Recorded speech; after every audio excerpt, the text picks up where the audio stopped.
বাংলাদেশ যে ফাইনালে যেতে পারে নাই তার সবচেয়ে বড় কারণ যদি একটা হয়ে থাকে সেটা হচ্ছে লিটন কুমার দাসের ইনজুরি বা পাজরে তার যে আঘাত রয়েছে সেটা, সেই লিটন কুমার দাসকে নিয়ে আরো বড় ধরনের অনিশ্চয়তা তৈরি হয়েছে। Liton Kumar Das is not going to be available in the upcoming টি-20 সিরিজ এগেইনস্ট আফগানিস্তান। দুটো ম্যাচের আগে যদি বাংলাদেশের আমরা পারফরমেন্স দেখি তাহলে বাংলাদেশ সুপার 4-এ যোগ্য দল হিসেবে টানা 2 ম্যাচ জিতে কোয়ালিফাই করেছিল, মাঝখানে শ্রীলঙ্কার বিপক্ষে পরাজিত ছিল। সুপার 4-এ প্রথম ম্যাচে শ্রীলঙ্কার বিপক্ষে কনভিনসিং উইন উই রেজিস্টার্ড। দলের ব্যাটিং অর্ডার, বাংলাদেশ দলের পারফরমেন্স সবকিছু এলোমেলো হয়ে গেছে।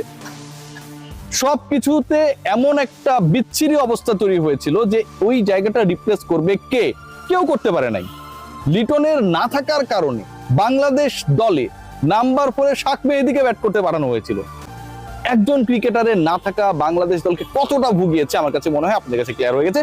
সেই Liton Kumar Das, Asia cup ultimately আমাদের প্রিপারেশনের মঞ্চ, কিন্তু সামনে টি-20 বিশ্বকাপ রয়েছে।